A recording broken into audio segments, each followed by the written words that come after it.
নমস্কার বন্ধুরা, চলে এলাম আজকেও সুন্দর একটা লং ভিডিও নিয়ে। আজকের এই আলোচনার বিষয়টা খুব ছোট একটি বাক্য, কিন্তু গভীর অর্থবাহী। চালাকির দ্বারা কোনো মহৎ কাজ হয় না। এই কথাটা শুনলে প্রথমে আমাদের মনে হতে পারে চালাকি তো আজকের যুগে খুব প্রয়োজন, চালাক না হলে কি চলে নাকি? হ্যাঁ, বুদ্ধিমত্তা প্রয়োজন, কিন্তু চতুরতা আর চরিত্র যদি আলাদা আলাদা পথে হাঁটে তবেই বিপদ ডেকে আনে।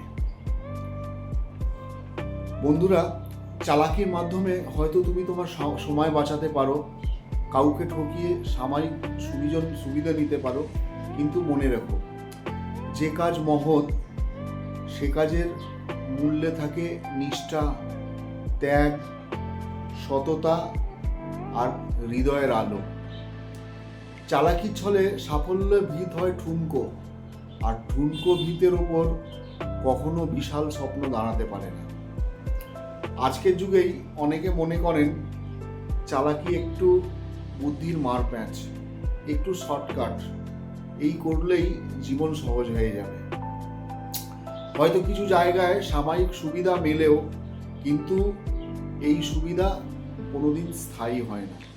কারণ সত্যিকারের মহৎ কাজ বলতে মানুষের সেবা, সমাজ পরিবর্তন, আত্মিক উন্নয়ন অথবা একটা বড় লক্ষ্য অর্জন।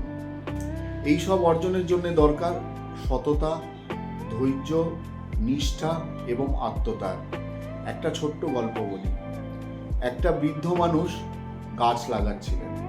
পাশ দিয়ে এক ভদ্রলোক হাঁটতে হাঁটতে ওনাকে বললেন, এই গাছ তো তোমার জীবন দশায় ফল দেবে না, তাহলে কেন? ওই বৃদ্ধ ভদ্রলোক বললেন, আমি ফলের জন্যে গাছ লাগাচ্ছি না, আমি ভবিষ্যৎ প্রজন্মর জন্যে ছায়া তৈরি করছি। এই হলো মহৎ কাজ। নিজের স্বার্থ ছাড়িয়ে অন্যর কথা ভাবা, নিজের মূল্যবান সময় দিয়ে ভবিষ্যতের জন্য কিছু করে যাওয়া। চালাক মানুষ সবসময় নিজেকে নিয়ে ভাবে, আর মহৎ মানুষ ভাবেন সমাজ নিয়ে, দেশ নিয়ে, পরবর্তী প্রজন্ম নিয়ে। তাই তুমি সত্যি যদি বড় হতে চাও, যদি তুমি সত্যি সমাজে কিছু অবদান রাখতে চাও, তবে চতুর নও, বেছে নাও সততা। চালাকি নও, বেছে নাও চরিত্র।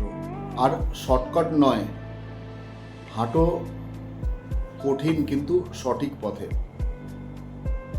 তুমি হয়তো একা থাকবে, তোমার সাফল্য হয়তো অনেক দেরিতে আসবে, কিন্তু যখন আসবে সেটা টিকে থাকবে বছরের পর বছর, মন থেকে ছড়িয়ে পড়বে চারিদিকে।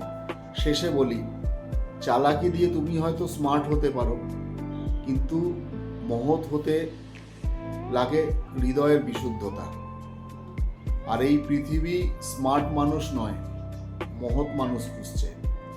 চলো আমরা সবাই নিজেকে মহৎ মানুষ হিসেবে গড়ে তুলি, যাদের কাজই কথা বলবে। অনেক অনেক ধন্যবাদ, খুব ভালো থাকবে।